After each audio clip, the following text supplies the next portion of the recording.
What is a British government top-secret document that won't be released until 2076 and a Royal Air Force fighter jet have in common? Would it surprise you to know that a fighter jet chased a UFO across the skies of Scotland and it was captured by a photographer?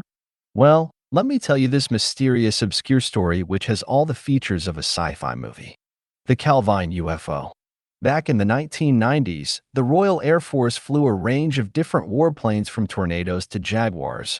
But perhaps the most recognizable was a remarkable jet called the Hawker Siddeley Harrier.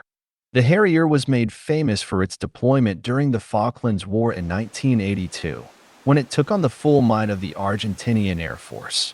Flying from two aircraft carriers in the rough South Atlantic Ocean, the Harrier took to the skies armed with Sidewinder missiles and fought back waves of skillfully flown supersonic attack jets, destroying many.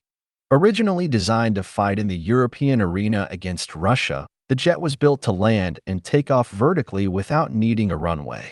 This would be essential if air bases were destroyed and an all-out conflict was underway.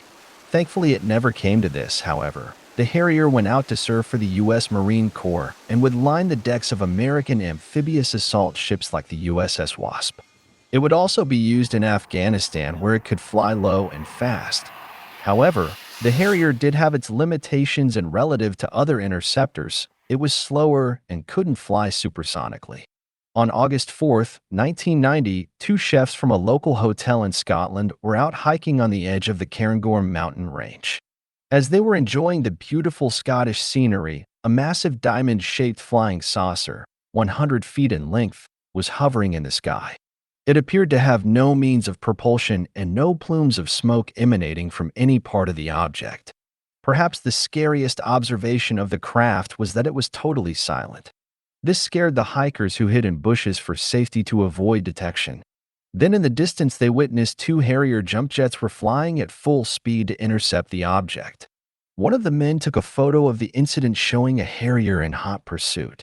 The UFO accelerated at phenomenal speeds away vertically into the atmosphere, leaving the Harrier jets floundering in its wake. The British pilots were flabbergasted, as their mighty machines were completely outclassed in terms of performance versus the alien object. Even if they had fired Sidewinder missiles at it, they would have fallen short. The two chefs decided to send 6 photographs they took of the encounter to the local newspaper. However, no story was ever printed, and the pictures and the negatives were passed straight to the Ministry of Defense. The file was recorded top secret and will be locked away until 2076, but an RAF officer who interviewed the two men who had witnessed the event traveled to the Ministry of Defense as part of his duties. Whilst he was walking through the offices, he saw something familiar. There on the wall in front of him was a great poster-sized print of a photo of this alien encounter. Asking a few specialists about the photo, they confirmed that there was no evidence that the photo was a hoax. There were rumors that the craft in the picture was a top-secret American spy plane. However, if you have been following the news of late, you will know that American pilots have also witnessed similar sightings off the coast of America. Strange craft that also appear to defy the laws of gravity and perform in ways that even the fastest jets can't replicate. If the British government believes this mystery to be a hoax, then it should release the photographs of this incident to the general public. But what's the betting that they won't?